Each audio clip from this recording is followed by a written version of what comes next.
May 27, 1896, 5 o'clock in the afternoon, downtown St. Louis.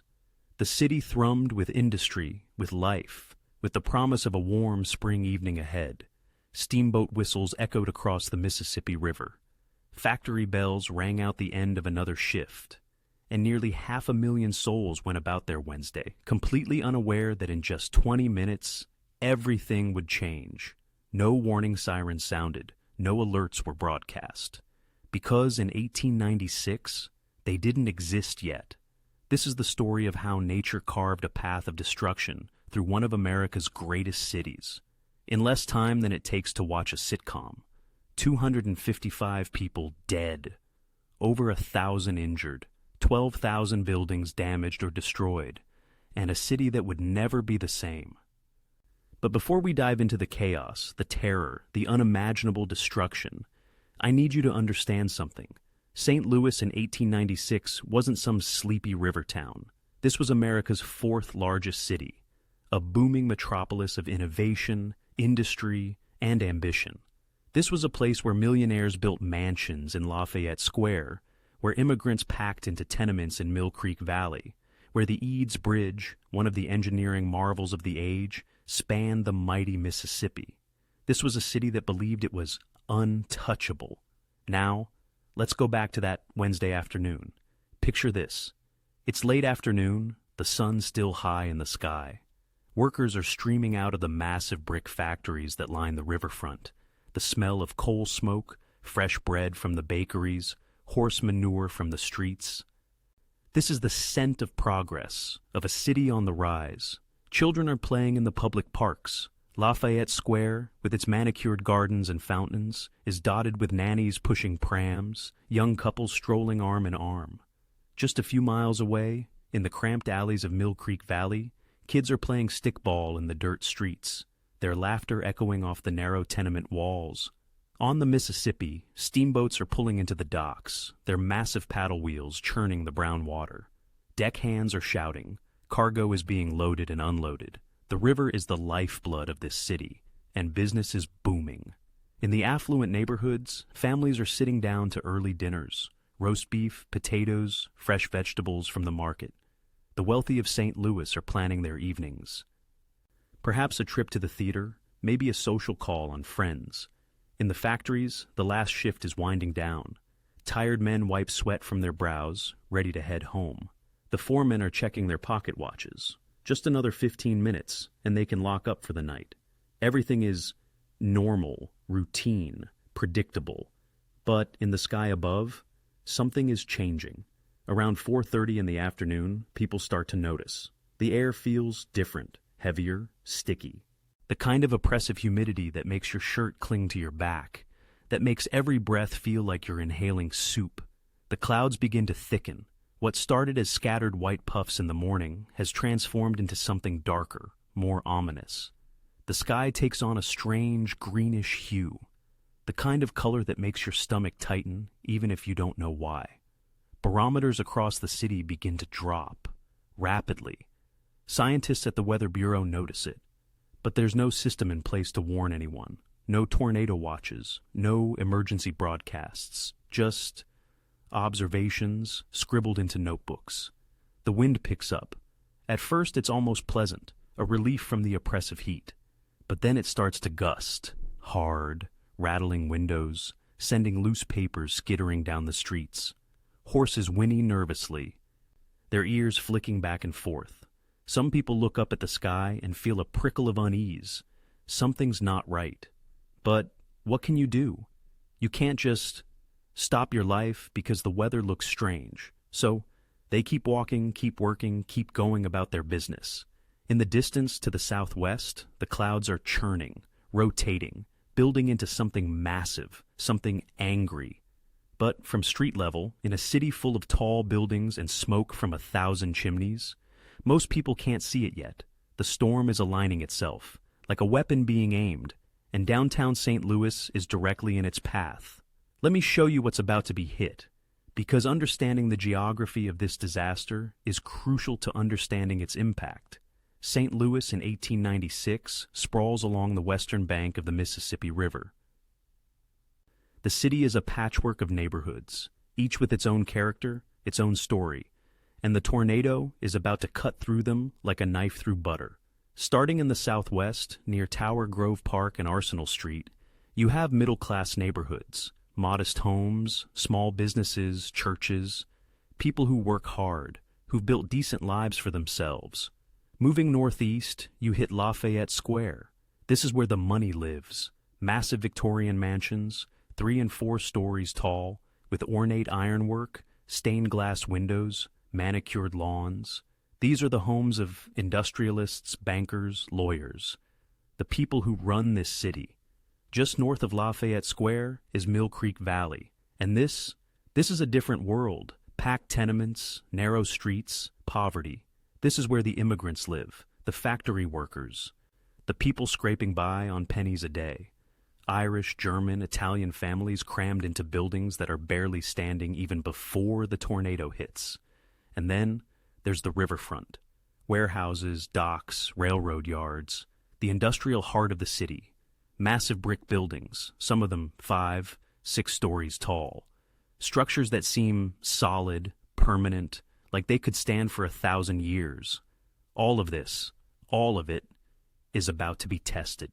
Because at approximately 5:15 in the afternoon, the tornado touches down just west of the city limits, and it begins its march of destruction. The sound comes first. Before anyone sees it, they hear it. And the descriptions from survivors are remarkably consistent.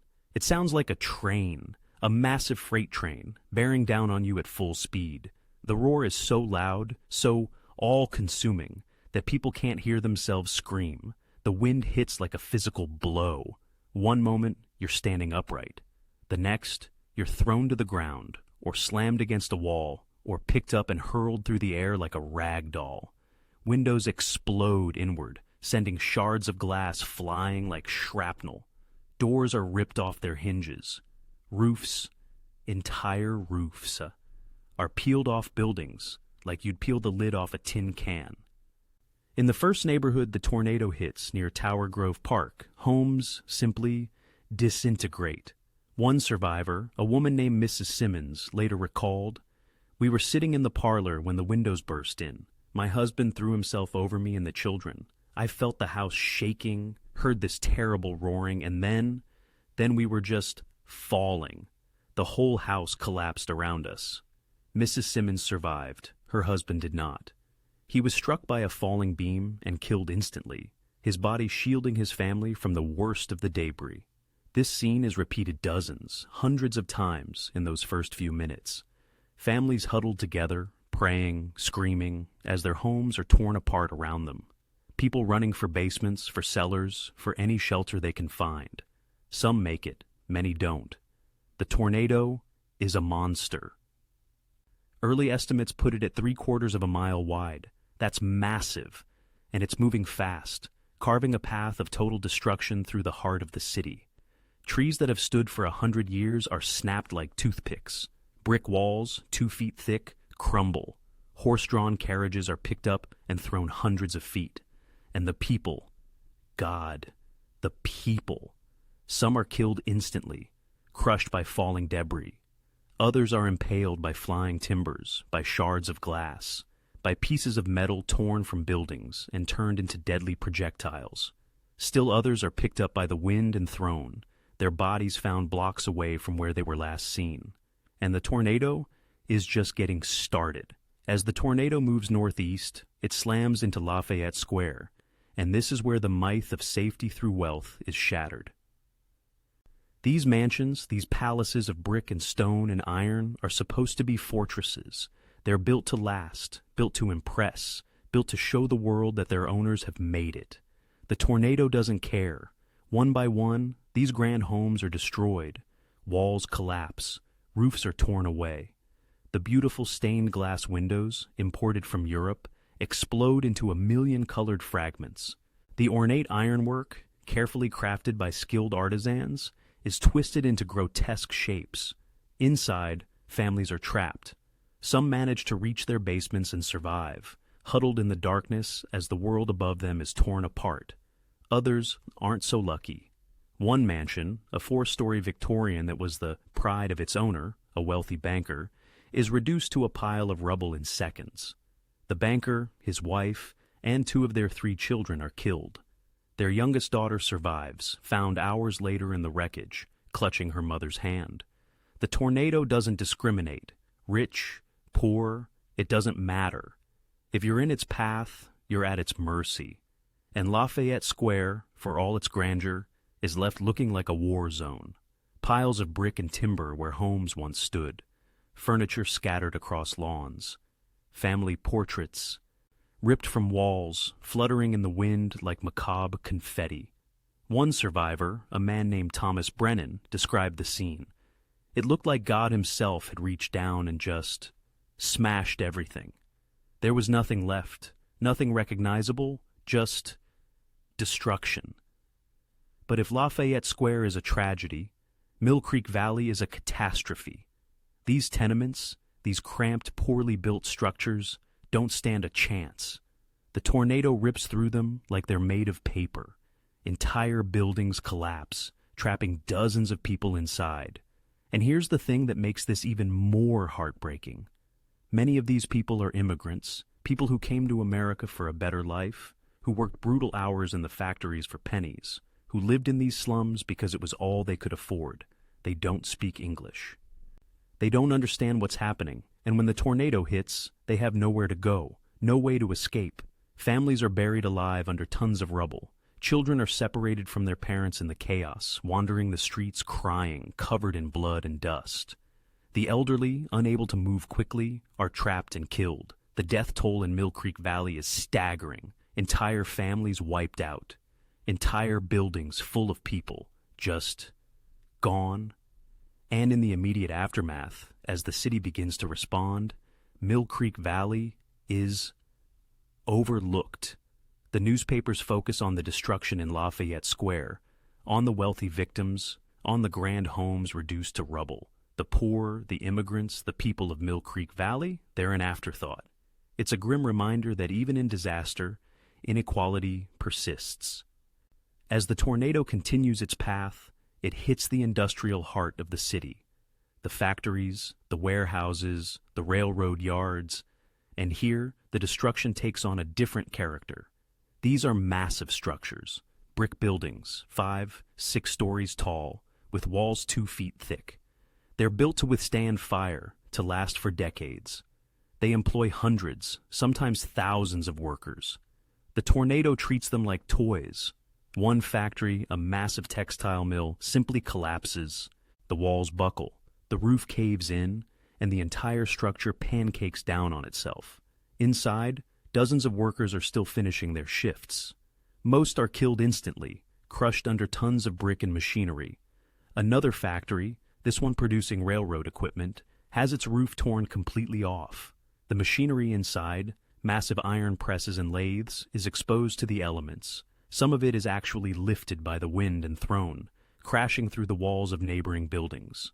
The railroad yards are devastated. Freight cars, each weighing several tons, are picked up and tossed like children's toys. Some are thrown onto their sides. Others are lifted and dropped onto the tracks, crushing them. One freight car is found nearly a quarter mile from where it started, embedded in the side of a warehouse.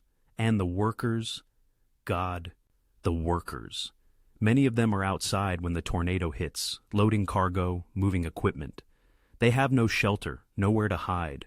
Some try to run, some try to hold on to something, anything. It doesn't matter. The wind is too strong, the debris too deadly. Bodies are found impaled on pieces of timber, crushed under fallen walls, thrown into the river. The death toll in the industrial district alone is in the dozens, possibly more. In the chaos, it's hard to know exactly how many people were working, how many were killed. And then, the tornado reaches the Mississippi River. And this is where something truly remarkable happens. The Eads Bridge, completed in 1874, is one of the great engineering achievements of the 19th century. It's a massive steel and stone structure spanning the Mississippi, connecting St. Louis to East St. Louis on the Illinois side. It's built to last, built to withstand floods, ice, the constant traffic of trains and carriages. But a tornado, that was never part of the design. The tornado hits the bridge, and for a moment, it seems like the bridge might actually fail. The wind is so strong, the force is so immense, that the entire structure shakes. Witnesses on both sides of the river watch in horror, certain that the bridge is about to collapse into the water. But it holds. The Eads Bridge, testament to human engineering, withstands the fury of nature. However, the tornado leaves its mark. On the bridge, investigators later find something that becomes one of the most iconic images of the disaster. A 2 by 10 inch wooden plank, driven through a 5/16 inch wrought iron plate. The force required to do that is almost incomprehensible. It's like firing a bullet through steel. This single piece of evidence becomes a symbol of the tornado's raw, terrifying power. And as the tornado crosses the river, as it leaves Missouri behind and enters Illinois, the people of East St. Louis look up at the sky and realize it's coming for them. The Mississippi River is nearly half a mile wide at St. Louis. Half a mile of churning brown water, deep enough to swallow buildings, wide enough that on foggy days you can barely see the opposite shore. For most tornadoes, water is a barrier, the cool surface, the change in terrain. It's often enough to weaken them, sometimes even to make them dissipate entirely. But this tornado, this beast, it doesn't weaken. If anything, it seems to grow more focused, more intense, as it crosses the water. Witnesses on both shores describe something that sounds almost supernatural. The funnel, dark and massive, seems to dance across the river. The water beneath it is whipped into a frenzy, creating a spray that rises hundreds of feet into the air. Boats tied to the docks are ripped from their moorings and thrown. Some are capsized, others simply vanish, pulled into the vortex and destroyed so completely that wreckage is never found. One steamboat captain, a man named William Hargrove, was on his vessel when the tornado crossed. He later told reporters, "I've been on this river for 30 years. I've seen floods, ice storms, every kind of weather God can throw at you. But this was like watching the end of the world. The noise was so loud I couldn't hear my own crew screaming. The boat was rocking so hard I thought we'd capsize. And the wind. It felt like the hand of God himself was trying to push us under." Captain Hargrove survived. His boat was damaged but stayed afloat. 7 other vessels weren't so lucky. The exact number of people who died on the river that day is unknown. Bodies were pulled from the water for days afterward, some so mangled they couldn't be identified. And as the tornado reaches the eastern shore, as it makes landfall in East St. Louis, Illinois, the people there have had maybe 5 minutes of warning. 5 minutes to see the destruction across the river, to hear the roar, to understand what's coming. 5 minutes to find shelter, to pray, to say goodbye to loved ones. It's not enough. It's never enough. East St. Louis. In 1896, is a city of contrasts. It's smaller than its Missouri neighbor, with a population of around 15,000. But it's vital to the region's economy. This is where the railroads converge, where stockyards process thousands of cattle, where factories produce everything from steel to soap. It's a working-class city. The people here are tough. They work long hours in dangerous conditions. They're used to hardship, used to struggle. But nothing has prepared them for this. The tornado slams into the riverfront with devastating force. And here's where the destruction becomes even more concentrated. The funnel, which was 3/4 of a mile wide over St. Louis, has narrowed. It's now maybe a 1/4 mile across, but that concentration of energy makes it even more deadly. The first buildings hit are the warehouses and factories along the river. These massive brick structures, some of them brand new, are obliterated. Walls that are 3 feet thick simply explode outward. Roofs are torn off and thrown hundreds of yards. The machinery inside, tons of iron and steel, is scattered like confetti. One factory, a meatpacking plant, is completely destroyed. The building collapses, trapping dozens of workers inside. But the horror doesn't end there. The plant's cold storage, filled with hanging carcasses, is ripped open. For days afterward, the area is littered with animal remains, adding to the nightmare landscape. The The stockyards are devastated. Cattle, terrified and injured, break free and stampede through the streets. Some are killed by flying debris. Others are found miles away, having run in blind panic until they collapse from exhaustion. And the people, God, the people of East St. Louis. Let me tell you about Mary O'Connor. She was 23 years old, a seamstress living in a small apartment above a bakery on Main Street. When the tornado hit, she was at her sewing machine, working on a dress for a customer's daughter. The building collapsed around her. She was buried under bricks, timber, plaster. Her legs were crushed. She couldn't move, couldn't call for help, because the dust was so thick she could barely breathe. She lay there for 7 hours before rescuers found her. 7 hours in the darkness, in agony, not knowing if anyone was coming, not knowing if she'd ever see daylight again. They pulled her out. Both her legs had to be amputated, but she survived. And years later, she would tell her grandchildren about the day the wind tried to kill her, and how she refused to die. Then there's the Schultz family, German immigrants. They'd been in America for less than 2 years. Heinrich Schultz worked at a brewery. His wife Greta took in laundry. They had 4 children, ranging from 2 to 10 years old. Their home, a small wooden structure in a working-class neighborhood, was directly in the tornado's path. When the wind hit, Heinrich grabbed his 2 youngest children and dove into a closet. Greta and the 2 older children tried to follow, but they didn't make it. The house exploded. That's the only word for it. One moment it was there. The next it was just gone. Scattered across 3 city blocks. Heinrich and the 2 youngest survived, protected by the closet's walls. Greta and the older children were killed instantly, their bodies found in the wreckage hours later. Heinrich never recovered. He stopped speaking, stopped working. Within a year, he was dead. Some said from a broken heart. The 2 surviving children were sent to an orphanage. These aren't just statistics. These aren't just numbers in a history book. These are real people, with real lives, real dreams, real families. And in 20 minutes, all of that was destroyed. And then, it's over. The tornado lifts, dissipates, vanishes back into the clouds as suddenly as it appeared. The roar, that terrible roar that sounded like 1,000 freight trains, stops. And the silence that follows is almost worse. It's not true silence, of course. There are sounds, moans from the injured, cries for help from people trapped in the rubble, the crackle of fires starting in the wreckage, the creaking of damaged buildings that are still standing but might collapse at any moment. But compared to the cacophony of the tornado itself, it feels like silence, like the world is holding its breath, trying to comprehend what just happened. Survivors emerge from basements, from cellars, from whatever shelter they manage to find, and they look around at a landscape that's been transformed. Streets they've walked down 1,000 times are unrecognizable. Buildings that were landmarks, that define their neighborhoods, are just gone. The dust is so thick it's hard to see more than a few feet.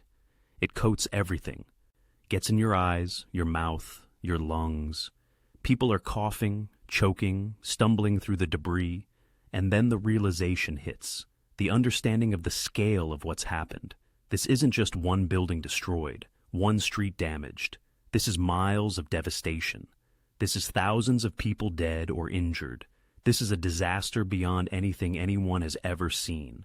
The shock is overwhelming. People just stand there, unable to process it. Some start to cry, others start to laugh, a hysterical broken sound. Still others just stare, their minds unable to accept what their eyes are showing them. And then, slowly, people start to move, start to ACT. Because there are people trapped, people dying, and every second counts. Within minutes of the tornado passing, the rescue efforts begin, and they're chaotic, disorganized, desperate. Because there's no plan for this, no emergency services as we know them today, no FEMA, no Red Cross disaster response teams, no coordinated government response. It's just people, regular people, doing what they can. Neighbors dig through rubble with their bare hands, pulling out survivors, pulling out bodies. Men form bucket brigades to fight the fires that are starting to spread through the wreckage. Women tear up sheets and petticoats to make bandages, tend to the injured in the streets because the hospitals are either destroyed or overwhelmed. In St. Louis, the Light Battery A of the Missouri National Guard mobilizes within an hour. These soldiers, most of them young men with no disaster training, wade into the destruction and start pulling people out. They work through the night, by torchlight, their hands bleeding, their uniforms covered in blood and dust. Bicycle couriers, members of the city's cycling clubs, volunteer to carry messages between different parts of the city.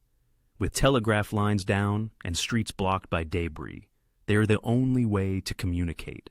They ride through the wreckage, dodging fallen timbers and live electrical wires, risking their lives to coordinate the rescue efforts.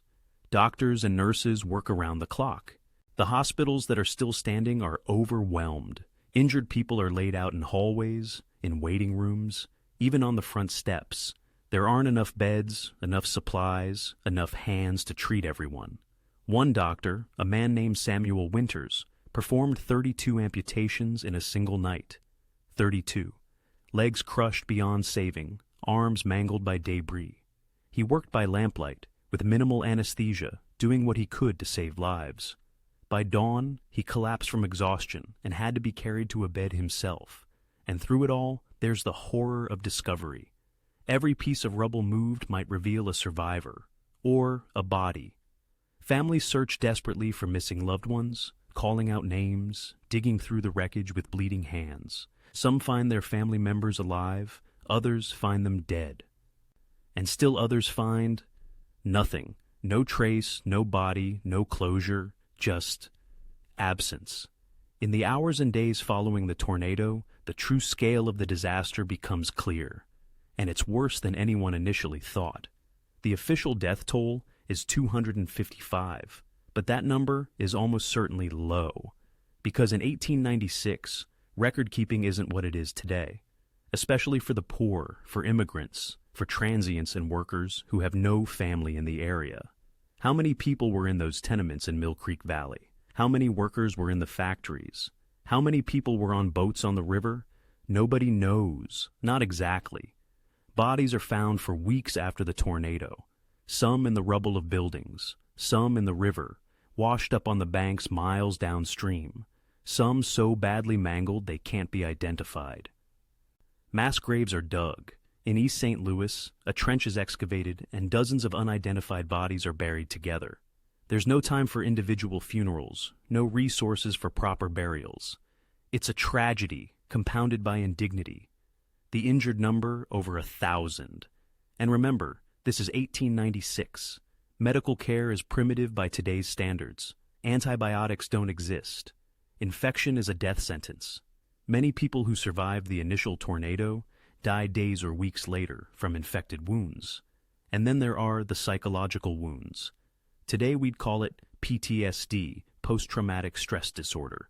But in 1896, there's no name for it, no treatment, no understanding. Survivors have nightmares. They can't sleep because every time they close their eyes, they hear that roar, feel that wind. They jump at loud noises.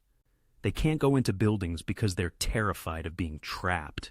Children refuse to leave their parents' sides, clinging to them in terror. One woman, a survivor from Lafayette Square, stopped speaking entirely.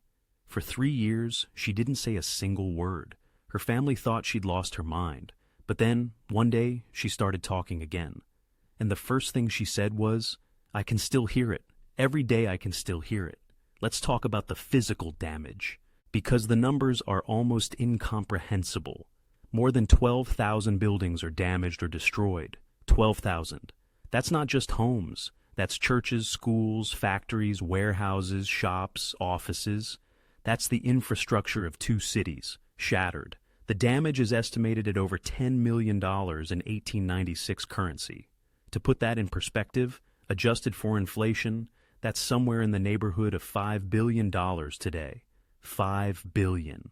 For a single tornado in a single afternoon. Entire neighborhoods are gone. In some areas, there's nothing left but foundations and rubble.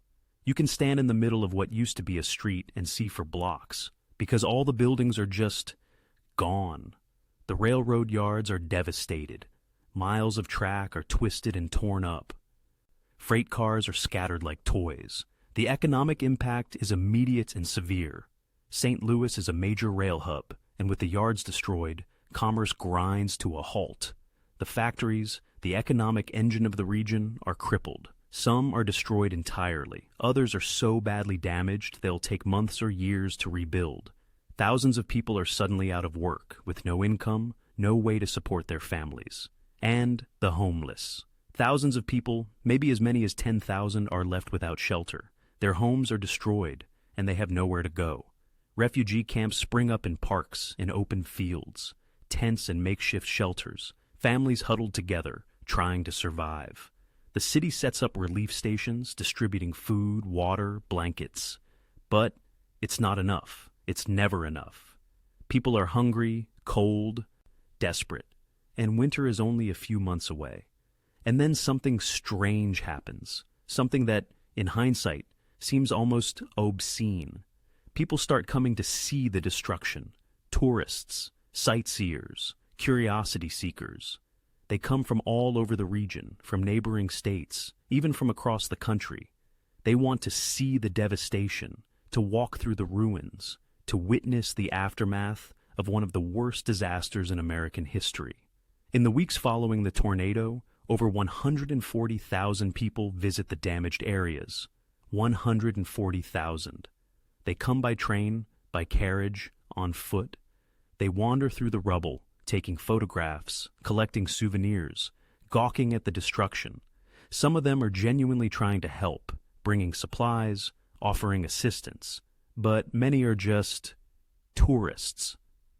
Treating a disaster zone like an attraction, the newspapers of the day are filled with advertisements for tornado tours. Entrepreneurs set up viewing platforms, charge admission to see the worst-hit areas. Street vendors sell food and drinks to the crowds. It's grotesque. For the survivors, it's a nightmare. They're trying to rebuild their lives, trying to find their dead, trying to cope with unimaginable trauma. And there are crowds of people wandering through, pointing, staring, treating their suffering like entertainment. One survivor, a man who lost his wife and 2 children, was quoted in a newspaper. "They come here with their cameras and their picnic baskets, and they stare at us like we're animals in a zoo. They don't see people. They don't see pain. They just see a show." It's a dark reminder that even in the face of tragedy, human nature can be ugly. But life goes on. It has to. And slowly, painfully, the cities begin to rebuild. The debris is cleared, block by block. It takes months. Thousands of tons of brick, timber, twisted metal, all of it has to be hauled away.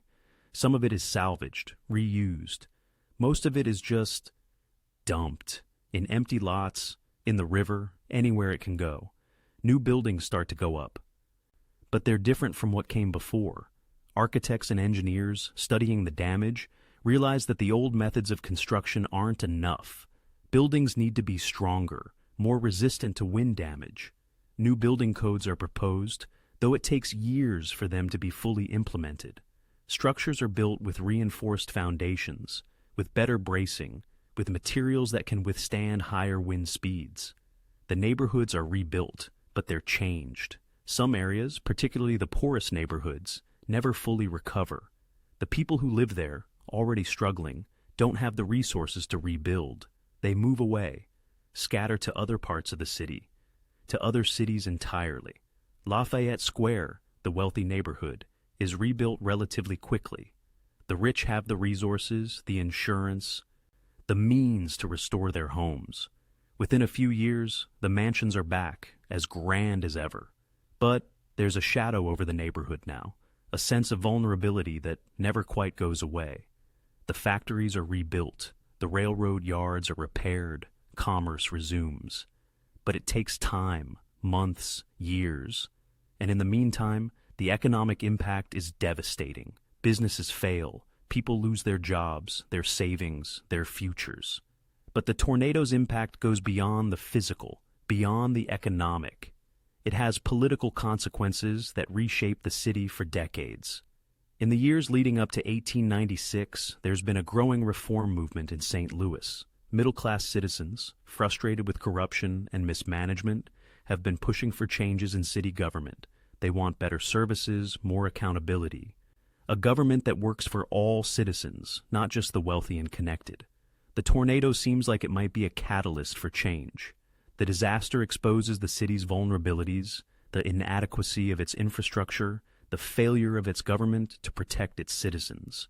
But in the 1897 elections, just months after the tornado, the reform candidates are defeated, soundly. The old political machine, the entrenched interests, they win. Why? Because in the chaos and trauma of the aftermath, people crave stability. They want familiar faces, familiar systems. Even if those systems are flawed, change feels risky, dangerous, and people have had enough danger to last a lifetime. It's a reminder that disasters don't always lead to progress. Sometimes they lead to regression, to a retreat into the familiar, even when the familiar is broken. The tornado also exposes the deep inequalities in the city. The wealthy neighborhoods are rebuilt quickly, with government support and private resources. The poor neighborhoods, they're left to fend for themselves. The disparity is stark, and it breeds resentment that simmers for years. And then there are the stories we'll never know.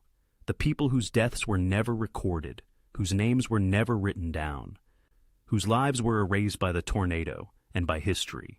How many people died on the river that day? We don't know. Bodies were found, but many were never identified. Some were probably never found at all, swept downstream, buried in the mud. How many immigrants living in those crowded tenements died without anyone knowing their names? They came to America for a better life, and they died in a disaster that barely acknowledged their existence. How many transient workers, people passing through the city, were killed? They had no family in the area, no one to report them missing. They just vanished. The official death toll is 255, but the real number, it could be 300, 400. We'll never know. And that's a tragedy in itself, because every one of those people had a story. They had dreams, fears, loves, losses. They mattered, but history has forgotten them. But from tragedy comes, if not good, then at least progress. The 1896 tornado becomes a turning point in the study of severe weather. Before this disaster, tornadoes were poorly understood. They were seen as random, unpredictable acts of God. There was no system for tracking them, no way to warn people, no understanding of how they formed or why. The St. Louis tornado changes that. Meteorologists study the event intensely. They interview survivors, examine the damage patterns, try to understand the mechanics of what happened. They realize that tornadoes aren't random. They form under specific atmospheric conditions. They follow predictable patterns. And most importantly, they can be detected, given the right tools and knowledge.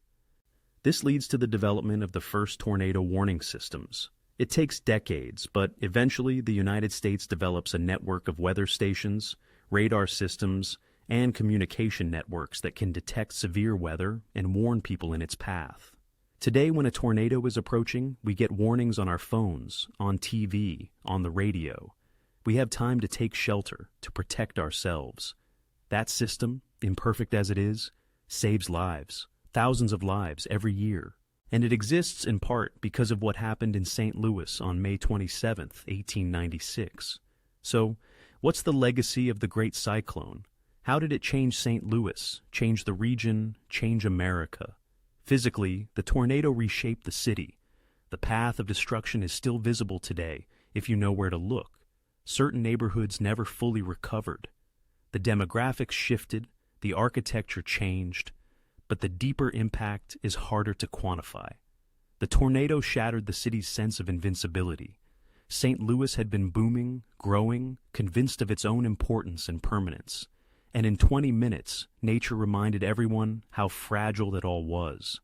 The disaster also exposed the city's inequalities, its failures, its vulnerabilities. And while it didn't lead to immediate reform, it planted seeds. Over the following decades, St. Louis slowly, painfully, began to address some of those issues. Better building codes, improved emergency services. more attention to the needs of all citizens, not just the wealthy.